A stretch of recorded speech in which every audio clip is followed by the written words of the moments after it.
The movie opens in the year 2079 in Washington, D.C., where a CIA operative, Snow, is being interrogated by Secret Service Director Scott Langral. The director wants to know what happened to Colonel Frank the previous night in a room. However, Snow keeps on replying in a joking manner, which earns him several punches from an officer. Yeah, we all hate winter. After enduring several blows, Snow finally divulges the events of the prior evening. As he narrates, we are taken to a flashback. Snow is currently in the middle of a fight with an unknown assailant. Their fierce brawl continues until Snow grabs a pistol and shoots the attacker to death. Moments later, he receives a distress call from his friend, Mace, who informs him that he has been double-crossed and urges him to leave the place immediately. Snow still takes some time to talk to the dying colonel, who asks him to safeguard a briefcase and a lighter. After the colonel passes away, Snow grabs the briefcase and makes his way out. Soon after, he's ambushed by an armed police force who start firing towards him. In a desperate bid to escape, Snow makes it to the roof, but to his dismay, he's caught by a fighter helicopter. Left with no other choice, he jumps off the building, causing him to hit another building's window and land straight to the ground. Despite sustaining some minor injuries, he continues to run away from the pursuing police force. Shortly after, he comes across a motorcycle, which he steals. He rides on the highway at full speed and simultaneously calls Mace, asking him to meet in the subway station. Snow eventually manages to make it to the subway, after which he starts running towards a specified platform. Upon witnessing that the train is about to leave, he throws the briefcase inside before its door closes. This allows his friend to take it away safely. Seconds later, the police officers capture Snow and take him to the police station. Back in the present, after he finishes his story, which sounds an awful lot like the plot to a Mission Impossible movie, Scott accuses him of killing the colonel. When he denies, Scott shows him video footage of Snow shooting the colonel from behind. Our hero claims that the footage is fake, but Scott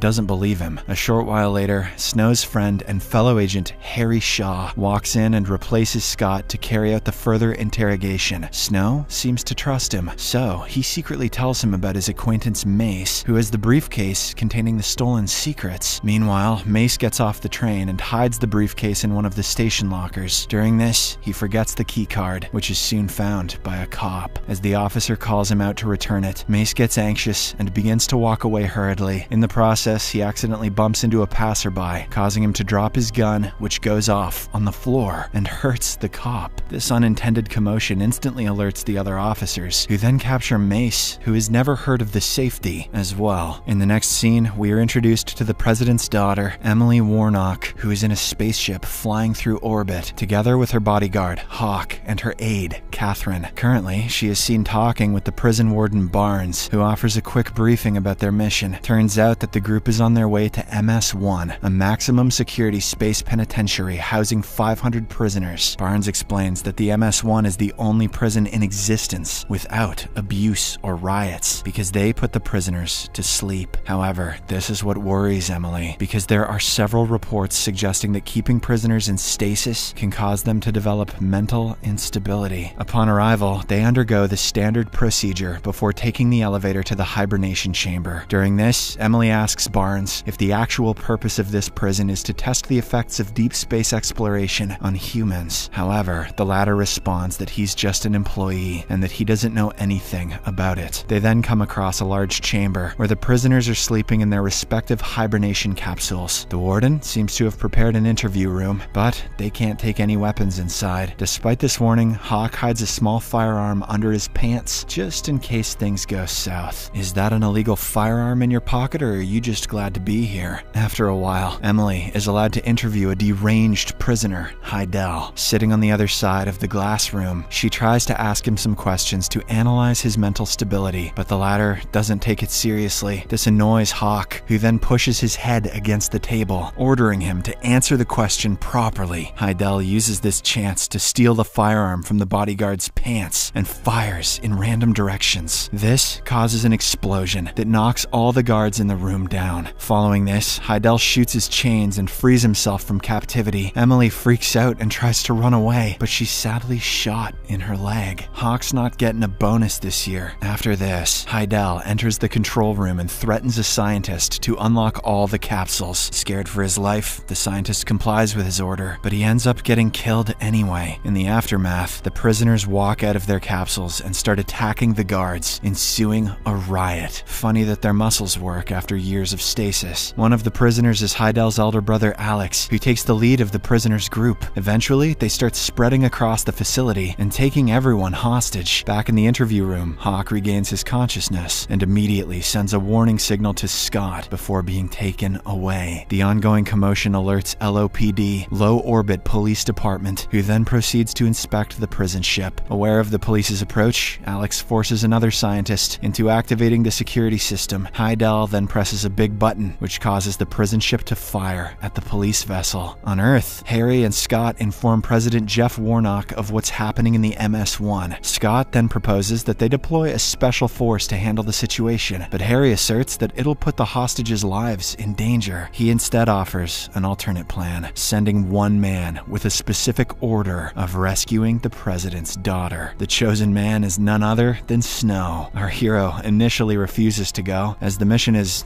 very dangerous, but he changes his mind when he learns that Mace is also on MS-1. "I'll do it for the boys," he says. In the next scene, Snow, Harry, and Scott board a space shuttle and set off for their mission. On their way, Snow is informed about an escape pod on level 5 that'll get them out of the prison ship. He's also handed over with some explosives and a map. After several hours, the trio arrives at LOPD. An officer informs them that Alex has demanded a negotiator. Hearing this, Scott comes up with an idea. Since the prisoners don't know that Emilie is the president's daughter, he decides to send one of the LOPD officers as a negotiator and trick them into releasing her. As instructed, the officer enters the prison ship and negotiates to release at least one hostage first. When the bad guys agree, the officer says that the hostage should be a wounded woman, prompting Alex to pick Emilie. However, Hydell refuses to let her go, probably because he needs something more from her. The deranged guy then shoots Catherine and tells the officer to take her instead. However, the bullet seems to have hit straight into her chest, leading to her immediate demise. In the midst of this, Snow departs from the LOPD and lands on the prisoner ship, only to be spotted by one of the prisoners. He then relays the information to Alex, claiming all of this to be a setup. Enraged by this betrayal, Alex kills the negotiator and also orders his men to take down the invader. Shortly after, he notices Emilie's ID card and learns from her surname that she's the president's daughter. In the meantime, Emilie and Hawk are in the elevator, being taken back to the hostage room. Sensing this as an opportunity to escape, Emilie grabs a fire extinguisher and sprays it on the prisoner, while Hawk punches him. "Take that, yeah."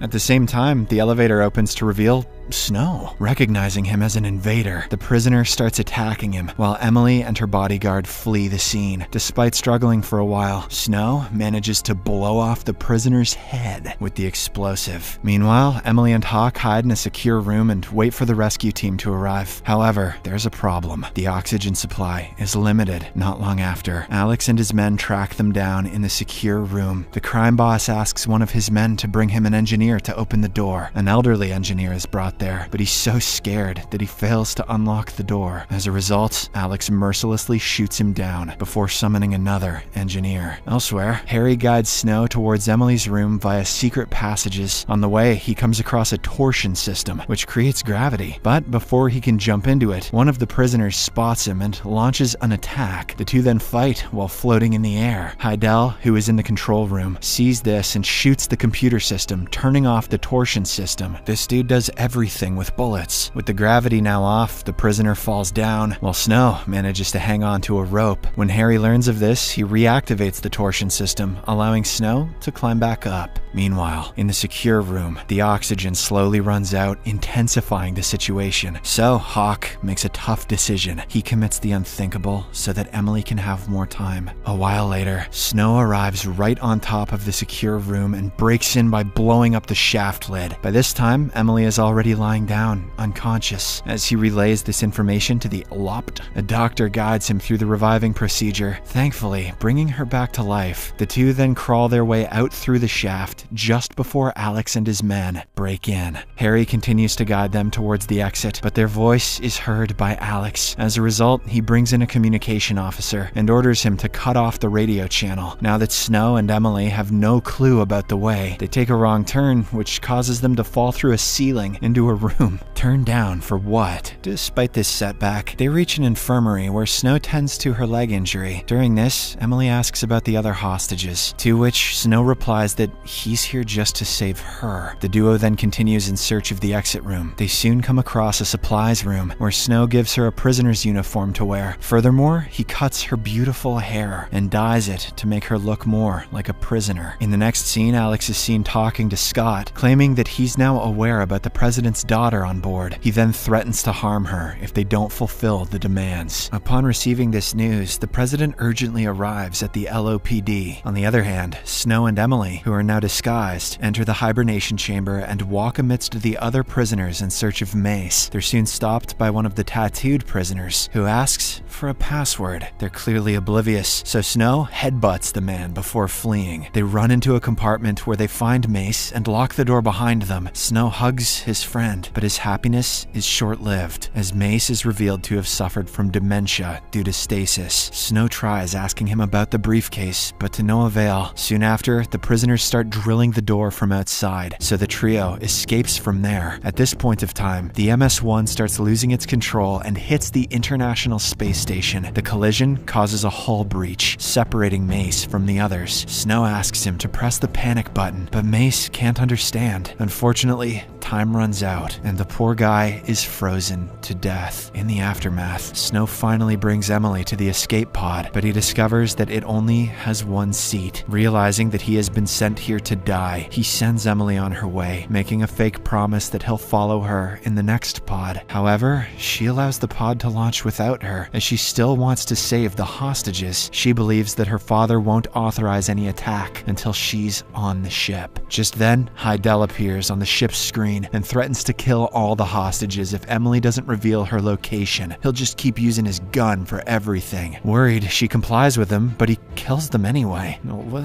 are you doing? Snow then takes her away, and they reach a lab room. There, they discover evidence that the prisoners were actually being used illegally as test subjects. Before the duo can plan their next move, they're ambushed by Alex and his men. Snow tries to fight them, but he is shot, causing him to fall into the shaft. Alex then takes Emilie back to the control room, where he finds that his impatient brother has killed all the hostages. Now that they only have Emilie to negotiate with, Alex contacts the LOPD and threatens the president that he'll kill his daughter if they aren't released. He further allows Emilie to talk to her father, but she urges that the spaceship be blown out, as all the hostages have been killed anyway. Despite this, the president refuses to allow a siege. With no other choice, Scott temporarily relieves him of his command, which the Constitution allows when the president prioritizes personal concerns over national security. Following this, Scott gives the green signal for the destruction of MS-1. Meanwhile, Harry contacts Snow, who is revealed to be still alive thanks to his bulletproof vest. Harry informs him about the extra spacesuits, urging him to don one and get out of the ship right away. In the prisoner's ship, Hydell tries to assert himself on Emilie, but he's stopped by Alex. This causes a fight between the two brothers, which goes back and forth for a while, but in the end, the menacing Hydell manages to stab his own brother to death. He then goes after Emilie, but Snow arrives just in time to save her. As the LOPD security force is dispatched, Snow and Emilie rush towards the spacesuit compartment, with the prisoners chasing them. They somehow manage to enter the compartment and lock the door behind them. Simultaneously, the security force attaches several explosives on the prison ship with a 30-second timer. Within this time frame, Snow and Emilie don their spacesuits and jump off the ship right before it explodes. After a while of free fall, they fortunately manage to land safely on Earth. In the aftermath, Emilie is rescued, while Snow is arrested. A couple of days later, she is seen in the hospital, trying to crack what Mace tried to tell her in his final moment. Sometime later, she realizes that Mace's incoherent rambling was actually a code, revealing the location of Frank's briefcase. She uses the code and successfully recovers the briefcase. She also visits the motel room where Frank was killed in order to figure out what actually happened that fateful day. Upon doing some research, Emilie eventually discovers that Snow fired towards an unseen intruder who had his target on the Colonel. criminal simultaneously. As a result, Scott, who was watching from a neighbor's roof, thought that Snow shot Frank. Emilie then takes the briefcase to her father so that he can carry out the necessary action. Several days later, the cops find out that Harry was actually a mole, and he is arrested right away. With the case finally solved, Snow is released and his possessions are returned, including a lighter given to him by Frank before his death. While trying to light up a cigarette, Snow finds a memory card hidden in the lighter, which turns out to be the real content the Colonel wanted him to protect. Suddenly, he's approached by Emilie, who teases him after finding out his real name, Marion.